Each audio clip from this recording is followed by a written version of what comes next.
Today we're talking about Chapter 3, which is all about conveying real property interests.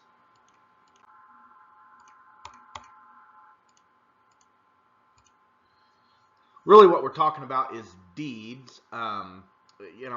We talked about the bundle of rights in the last chapter, and I guess the question to kind of start out with is when you buy property, what is it that you're buying?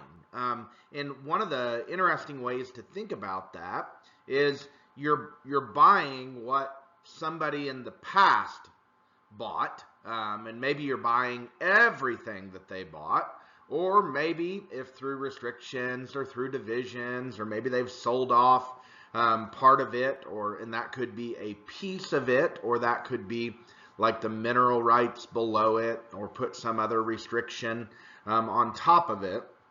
But at most, whenever we talk about the bundle of rights, it depends on what was conveyed in the past.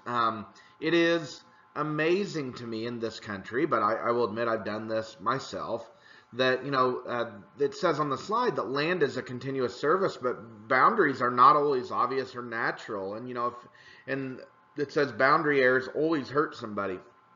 What I'm amazed by is that people buy property and they really don't know where those property lines are. And you might do that someday, and you might be guilty of it, and don't sweat it too much, because especially within like subdivisions or within a city or something like that where it's a lot and block system, we'll talk about that a bit. Like, you're probably not going to pay to have a survey done to actually mark those lot lines or find those pins, find those survey marking pins prior to purchasing that. But certainly if those lot lines are a concern, it is something that you might consider.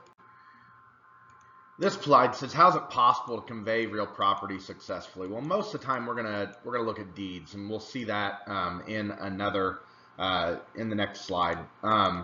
But you can convey property in a number of ways. We don't do title certificates necessarily, but could be through a deed. There might not be anything recorded at all. And we'll kind of talk about that as we go through. But there are lots of possible ways to convey property. We can use deeds to convey property interest, and to be honest, that's probably the most common way that property interest is transferred from one party or conveyed to from one party or another. But a deed doesn't necessarily include fee simple absolute interest, right? So fee simple absolute, meaning that it includes the entire bundle of rights. Those deeds might have restrictions on them, like a life estate or a conditional fee or an easement, just to name a few. They talk too about oil, mineral or water rights. One of the things with deeds, and the vast majority of them are, you could have an oral deed, but deeds must be in writing to be upheld by a court. Actually, I would go one step further. Certainly if you're purchasing property with a mortgage on it, it's going to be recorded, but you also want that deed just for protection, buyer and seller, to be recorded at the courthouse at the county in which the property is located. So there are 9 requirements of a deed in no particular order. I'll get these up on screen here.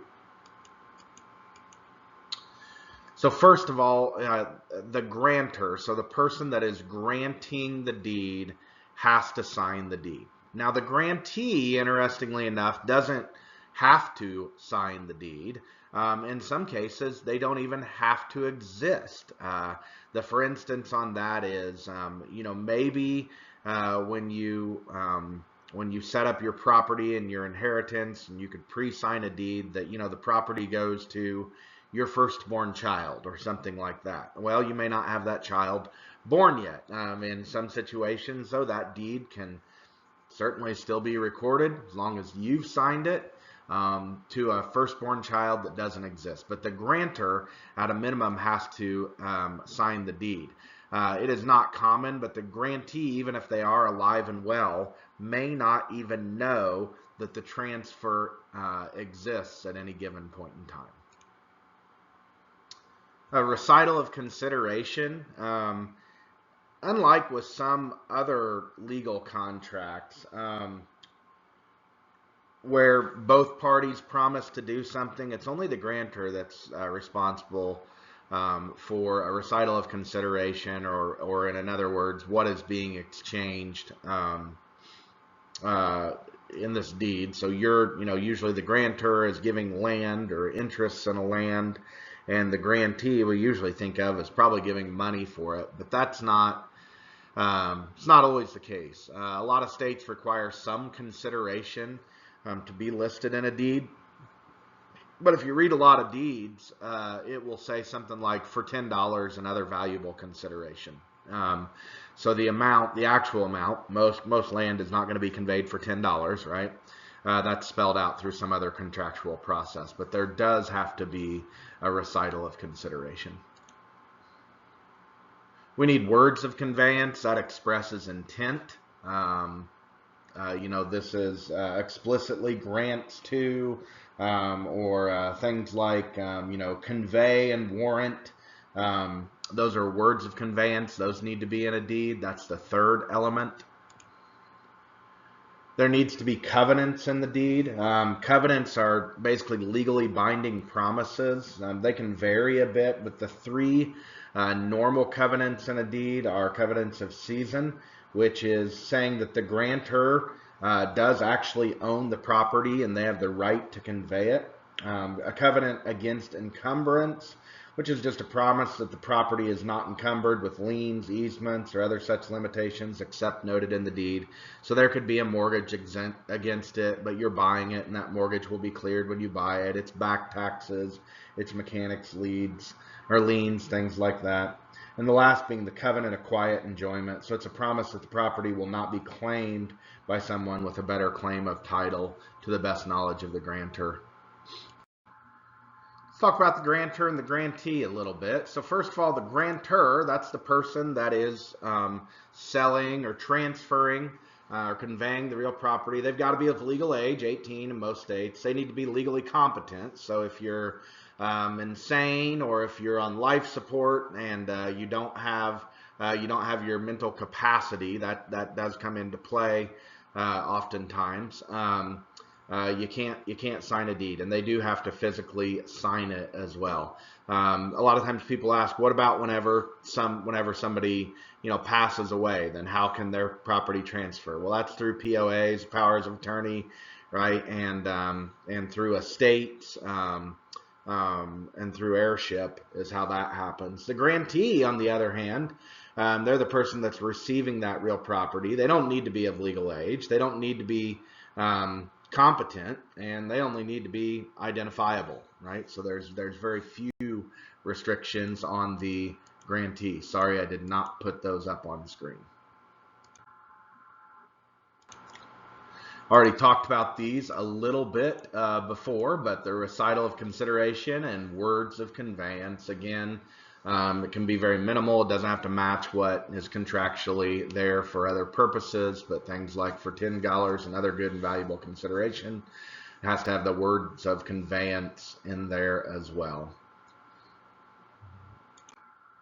Let's talk about covenants a bit. So covenants are legally binding promises, and again, we talked about those three, so they're up there now. I apologize. I didn't realize there was a slide on them.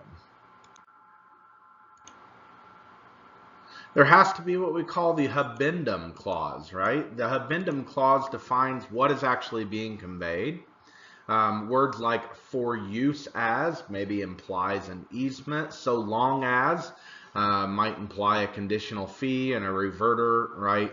We talked about the other day, so long as it's used as a church. If it's no longer used as a church, then it reverts back to his original owners. And then words like and his or her heirs and assigns forever, that's applying or that's implying fee simple or absolute interest in there. Habendum is an interesting concept.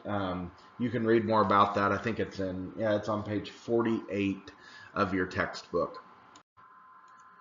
Exemptions and reservations, again, we've talked about these before, but comment on these. Deed restrictions, talked about clauses maybe withholding mineral or oil rights, things like utility easements, driveway easements, all of those are exceptions and reservations and they're a clause that is part of the deed.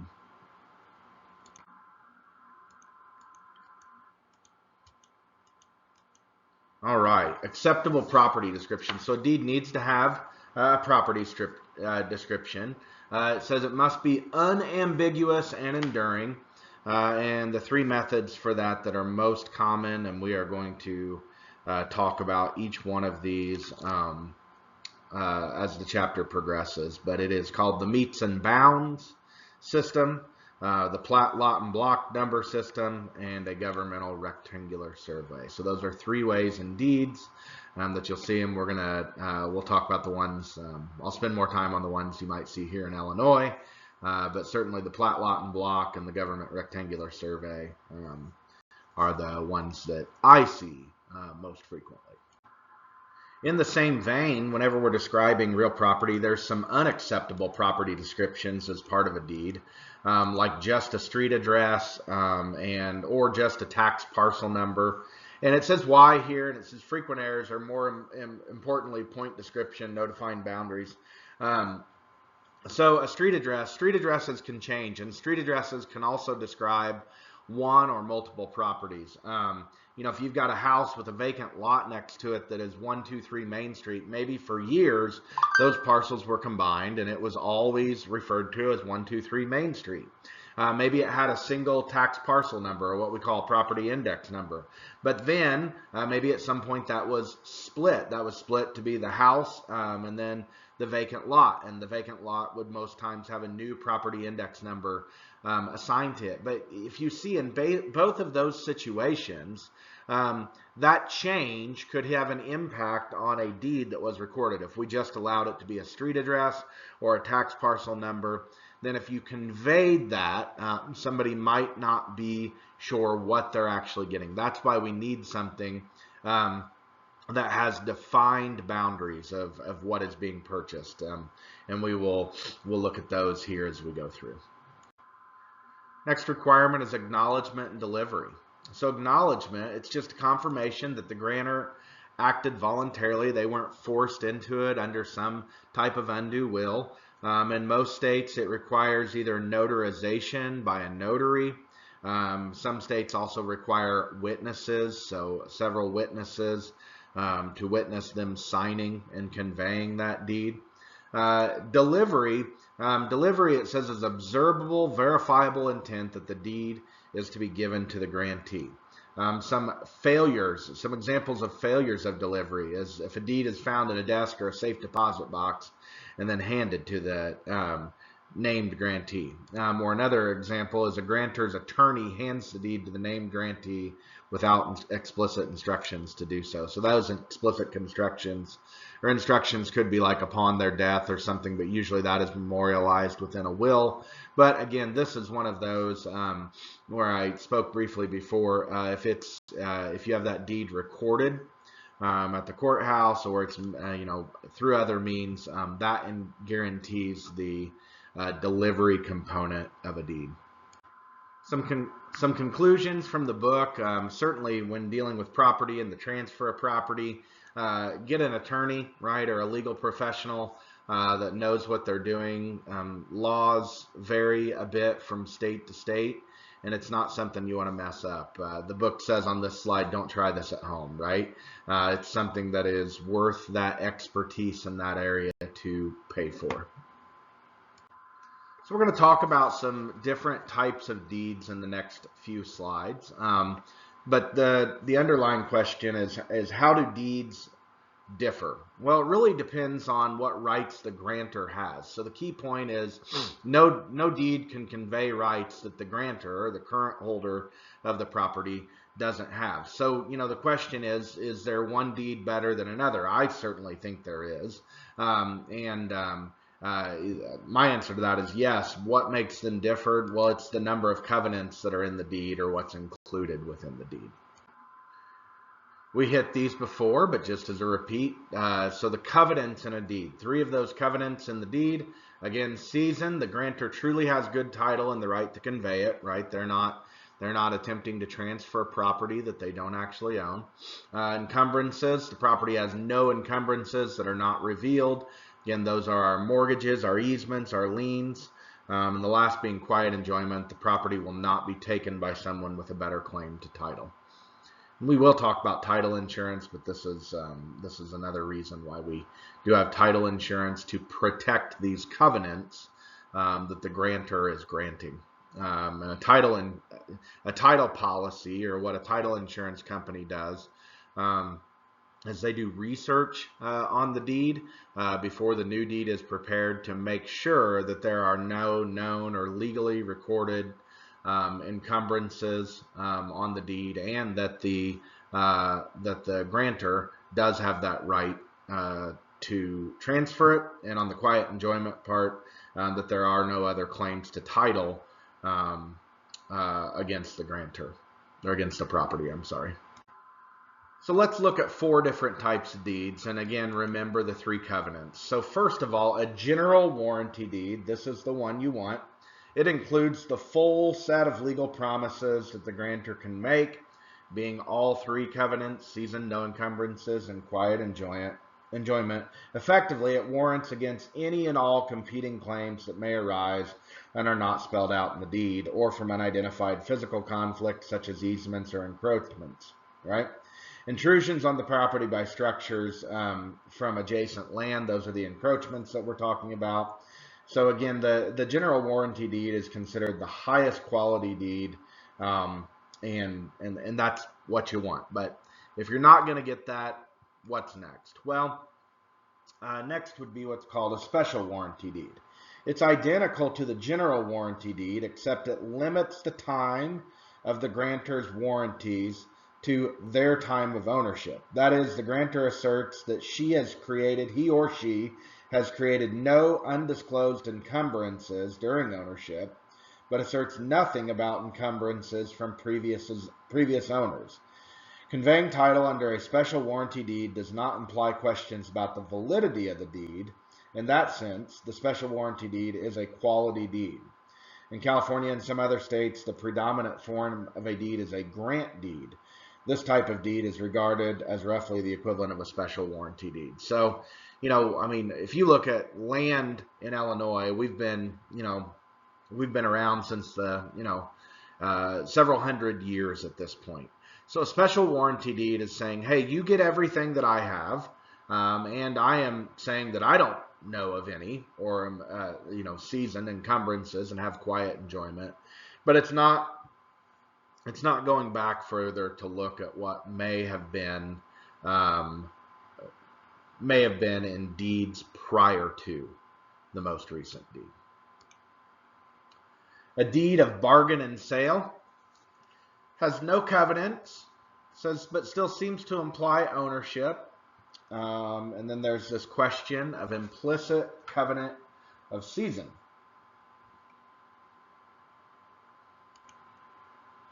You can read about this a little bit in the book, but to be honest, it's a lot like a quitclaim deed, right? And a quitclaim deed, it says no covenants and make no assertions about the grantor's interest.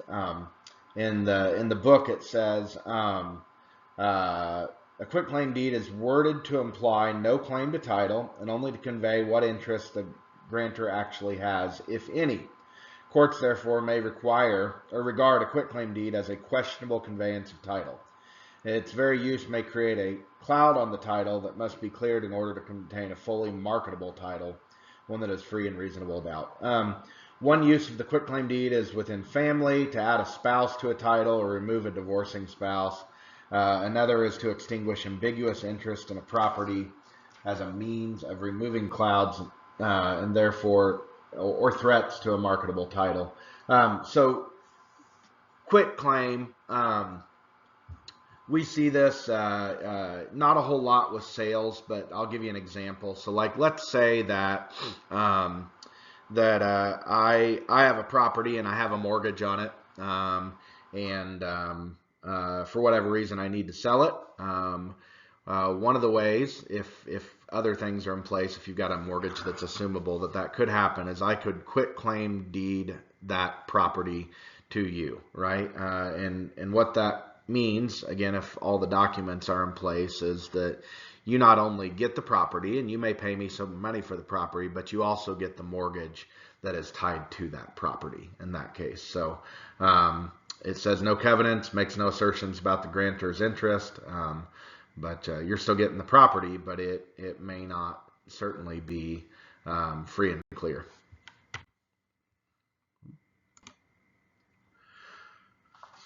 The book has this chart as well, but here it is in a slide that just shows the types of deeds. Again, the last one being like a quit claim, whether or not you get the valid title, which is season, quiet enjoyment, will defend grantees against claims of others, and whether or not it has any encumbrances on it. So not a bad little chart there. I guess quitclaim was up here too, so none of those are implied with that. Why do we care about the covenants? Well, in short, covenants do not assure that a grantor can deliver the property as described, and they enable the grantee, I think this is the key, to sue the grantor if they fail to deliver, right? So when they are asserting those covenants, in the deed, if that ends up not being true, so if one of those ends up being false, there is a lien against the property that the grantor didn't tell you about and they knew about, then it gives you the legal protection to be able to sue the grantor. Property ownership and transfer is certainly complex. So this slide says it's hard to know what you're getting. Again, we talked about the bundle of rights last week, and that's complex. Again, mentioned before, lots of properties, certainly if you're going back to the inception of a state, which we may talk about that a little bit in Illinois, and how property descriptions are actually formed from a prime meridian. But there can be a long history of ownership. I mean, a property may have transferred, maybe 100 times, maybe more, but certainly numerous times. There is a problem of accurate boundary descriptions. We're a lot better today, but we wouldn't see this in modern property descriptions. But but in a property description legally from 100 years ago, it might say to a point at a bend in a river, or to a wooden fence post, or or to an oak tree even. Well, all of those things can change over time, right? And so accurate boundary descriptions can be there. It says, plus, there are multiple ways that a title may have been transferred, some with no record. That is always a possibility too, which again stresses the importance of making sure that if you are purchasing or selling real property, that transfer is done correctly.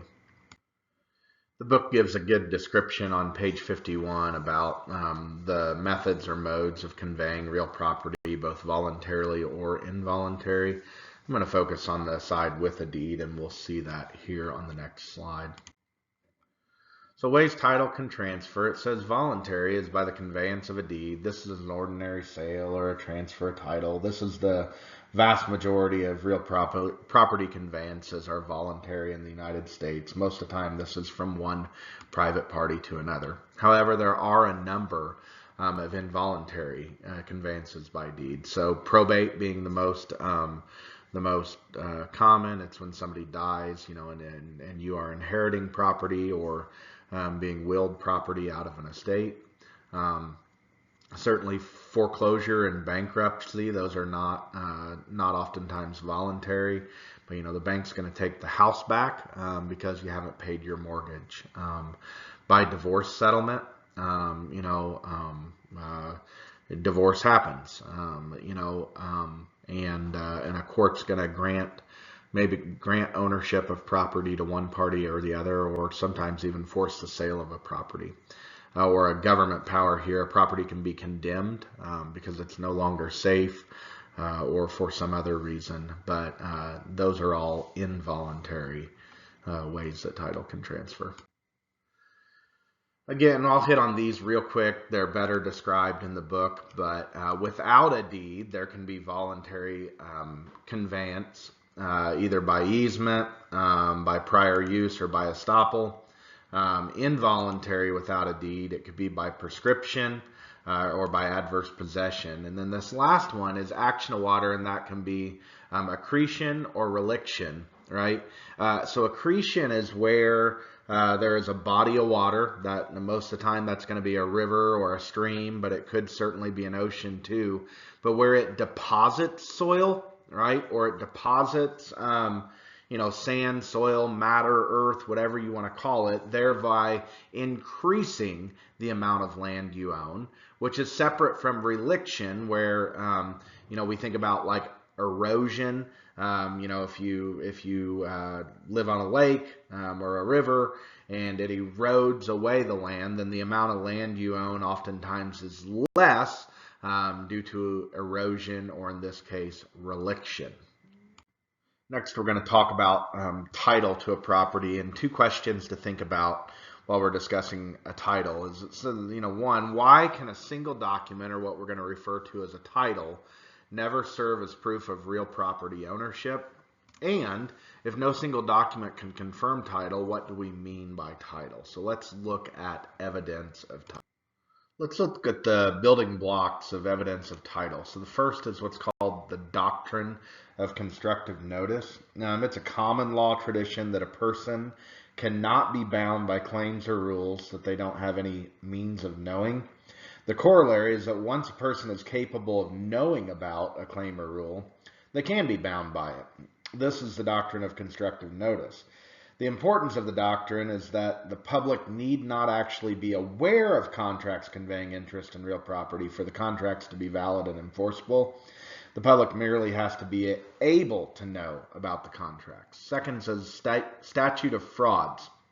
It says every state has adapted some form of the statute of frauds, which originated in 1677. There's a law requiring that any contract conveying a real property interest to be in writing. As a result, deeds, leases with a term of more than 1 year, and mortgages must be in writing to be enforceable. Recording statutes, it says a contract recorded in public record is considered known. Every state also has implemented the document of constructive notice through the enactment of recording statutes. These are laws that require a document conveying an interest in real property to be placed in public records if it is to achieve constructive notice.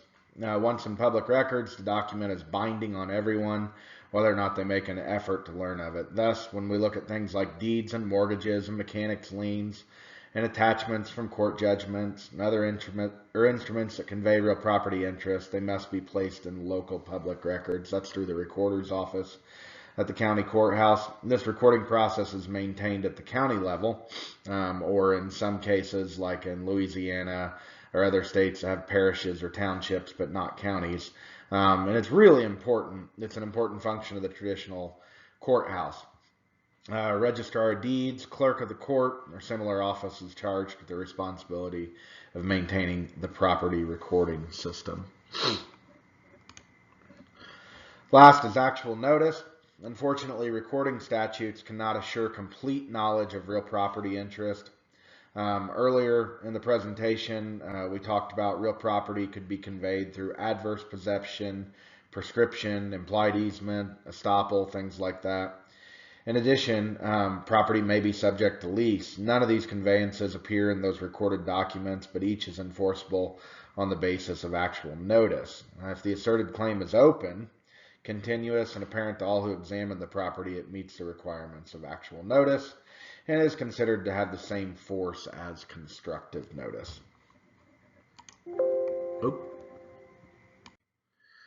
This diagram is also in your book on page 57, just documenting what we just talked about and some other things to create an evidence of title. This also includes a title search, creates a chain of title, things of those nature.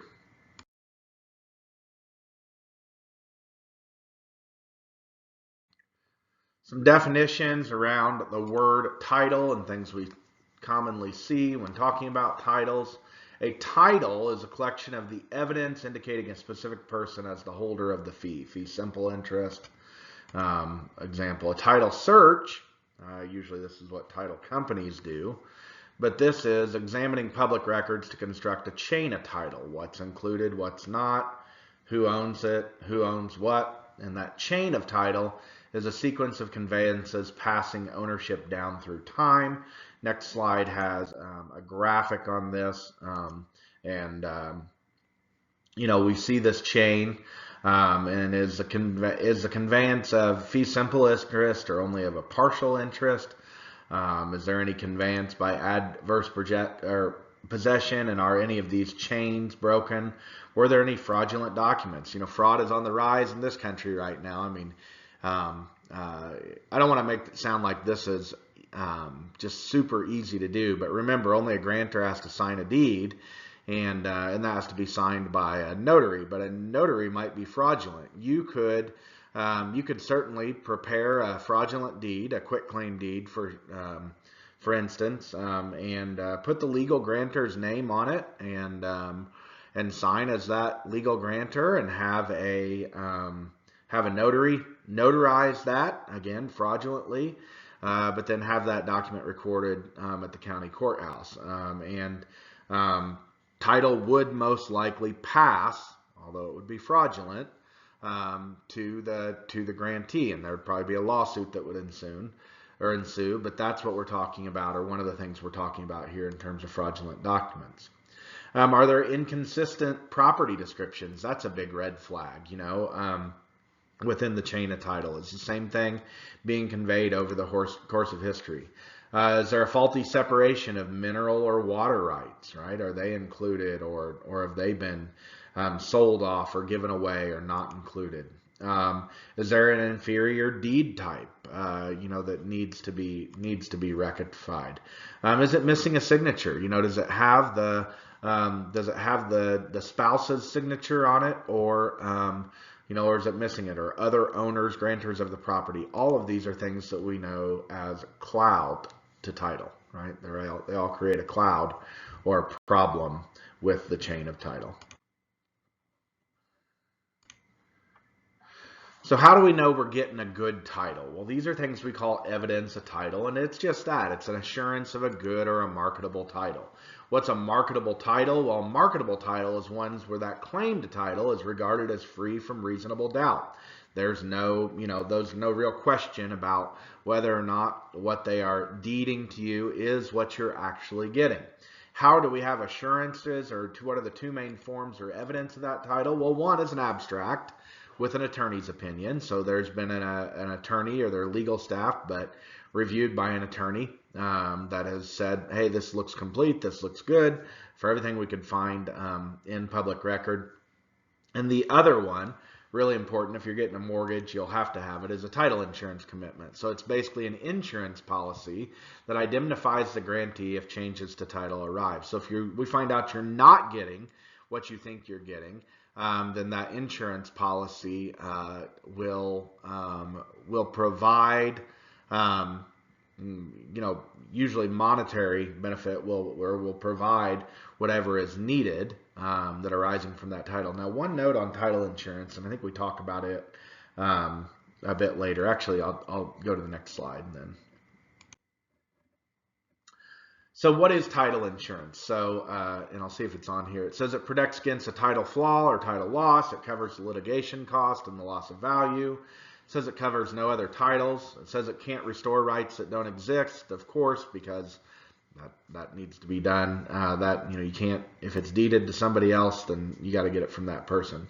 It says it's an unusual form of insurance, and the fact that you pay for title insurance up front.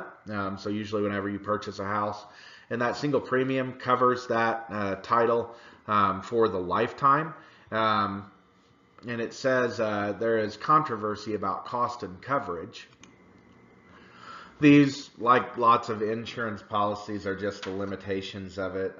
There is a good write-up on that at the bottom of page 57. But one of the things that the book doesn't mention that I do think is important for you to know. Oftentimes, whenever you get a mortgage, the title insurance commitment is only for the mortgage amount, which maybe that's okay if you're financing the vast majority of your house or the vast majority of the cost of your house.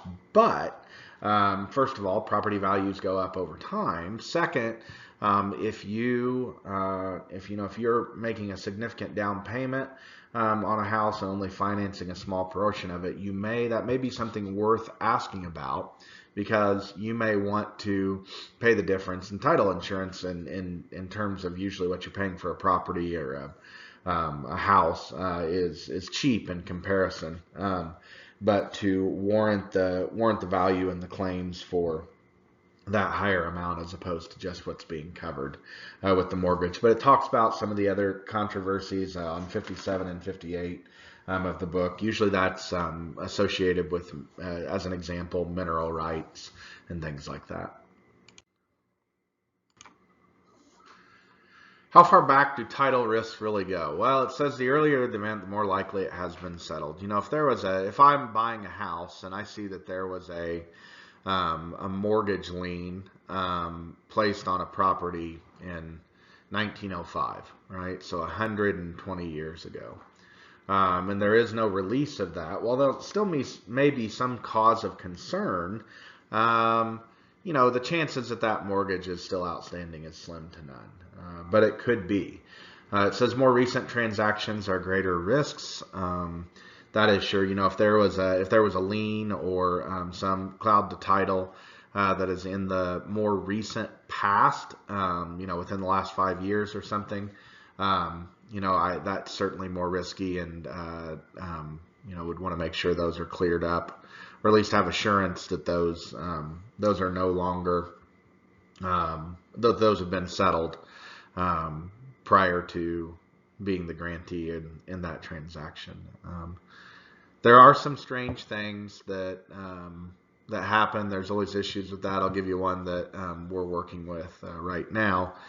It's actually on a church, right? So there's a church that they built the church in the early 1990s, so 30-some years ago. The church had a mortgage on it. They paid off the mortgage, but they never got a copy of the mortgage release. And so there is still a there's still a recorded lien for the mortgage on this church. The bank that church used in the early 1990s has now, I don't think it necessarily went defunct, but it was sold to another bank, and it doesn't exist. That bank doesn't exist. And of course, the new bank has no evidence of it, because that was 2 banks ago and the mortgage was paid off, so those files only have to be kept for so long. But it poses a problem, because the new church is wanting to, first of all, transfer ownership of the property to a different entity, and then also they're wanting to do some work in addition to the church, and they want to be able to use the property as collateral, which would mean that there would be a mortgage placed against it. Well, if you remember from the last chapter, there are lien holders and lien holders' positions, and the bank, if they're looking to get a loan from a bank, the bank is certainly going to see that there's another lien holder, and they want to know about that lien holder's interest in the property and how much is owed. And the problem with that is, in this case, as you can see where I'm going with this, is that we can't get at that information, but there is still a recorded lien against the property. So that there can certainly be some interesting things with title risk, and you want to make sure that's cleared. In short, on mortgages and mechanics liens and bonds and things like that, do make sure, I always tell people, just note, whenever you pay off a mortgage, make sure you get that mortgage release, and I would go ahead and I go ahead and keep that someplace until until you sell the property. Once you're the grantor and you've given that deed to a grantee, you still might want to hang on to it, but at that point you're your interest in it is less, but still not a bad document to have. States understand that this is a very complex process and can be a really expensive process. If you had to research a property chain back to its point of inception, on every single title transfer, that would become a little bit problematic. So they've enacted laws that will shorten the title search process. One of them is root-a-title, which it says the most recent title conveyance that is a minimum of X years old, like 30 years. So it sets limits on how far back a title search must go. And even on claims like restrictive covenants and even easements in some cases, they may cease to be binding if they do not reappear in recorded documents that postdate the so-called root-a-title. So if it's been transferred, 4 times and that easement is not in there and the right number of years have passed, then that easement no longer exists. And that's what this is saying here on that second point. The title is unbroken since its root is marketable. It's made things significantly easier. So how do we describe land? I said that we're going to look at a couple of these, but metes and bounds is certainly the oldest form. It's directed distances, and we'll go through these. But metes refers to some type of measures, and bounds refers to some identifiable boundaries surrounding parcels of land. This was prior to longitude and latitude, so this has its problems. The Government Rectangular Survey, it says it covers newer parts of the U.S. It's mostly used for rural and undeveloped land. I'm not sure if I agree with that, but it is certainly for unincorporated parcels of land that is not subdivided. Plat, lot, and block.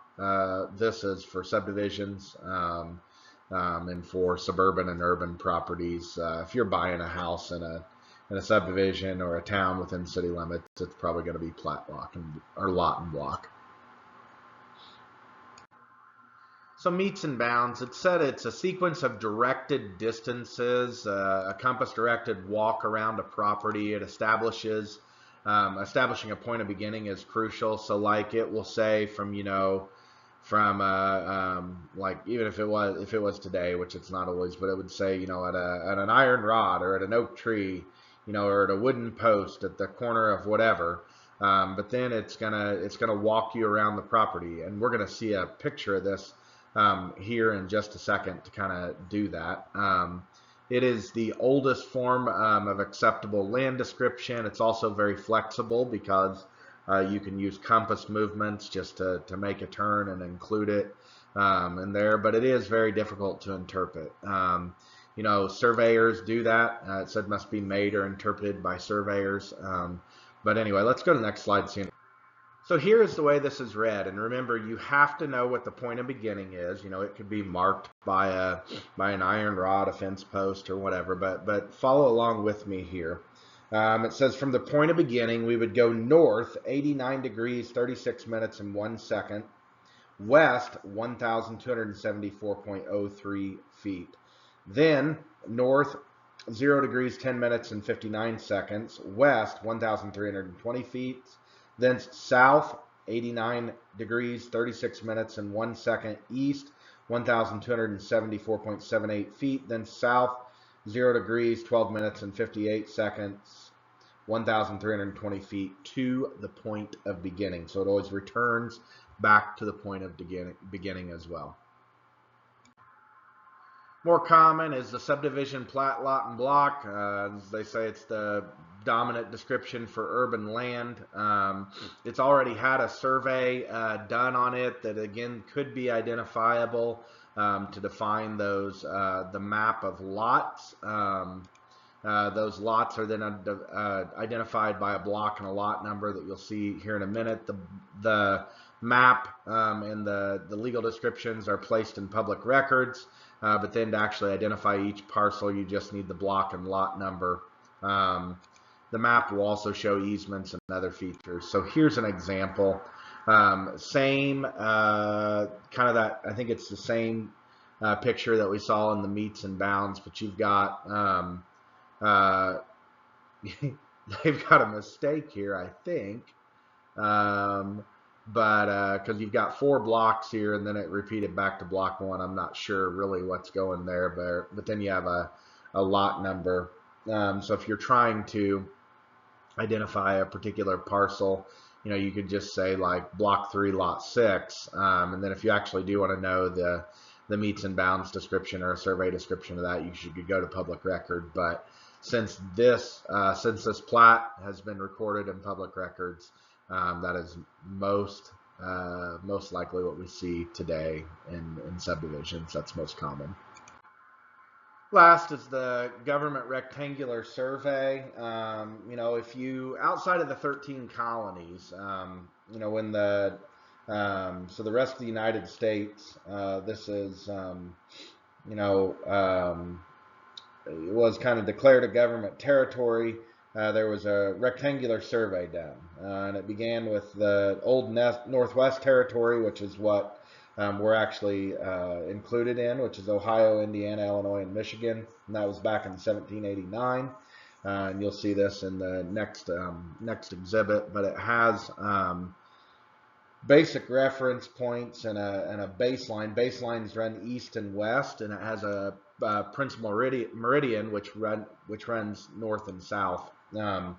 It's got measures of distance, which are range lines and tier lines, and then the units are sections and townships. So we'll kind of see that here on the next slide.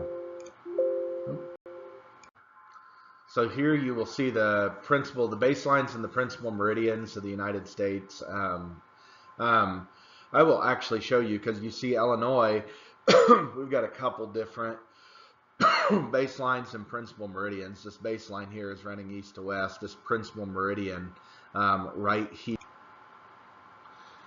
We're in a part of Illinois in Coles County where if you go just a little bit east, you're in the second principal meridian, but most of Coles County is in or is measured off of the third principal meridian.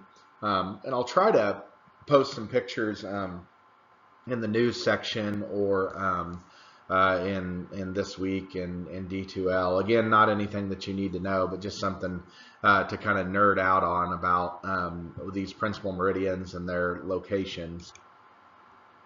The second principal meridian, which you can kind of see here, it's actually in Indiana. It's in a town called Paoli, or near a town called Paoli. It's off of Indiana Route 37. This is one of the things you could ask my wife. I'm an appraiser. I find these things neat. A lot of times it's a rock or a surveying point or whatever. But everything in where I grew up in Clark County, so just east of Coles County and Charleston, right, kind of on the Illinois-Indiana border, like every single property originates from that measuring point, and I find that to be fascinating. The third principal meridian, which about 60% of Illinois is based off of this principal meridian. It's located just south of Centralia. I think it's on Highway 51. I've been there too. They actually have a little park dedicated to it, but in truth, the principal meridian is in the center of the road, which they do have a marking for, but of course they don't want people out there looking for it, so they've got a little offset point in this little park. But again, I mean, probably more interesting to me as an appraiser maybe than you, but like 60% of the property in Illinois, including Chicago, as far as a survey goes, all of that is actually based on this point just south of Centralia, Illinois. So that's the principal meridians.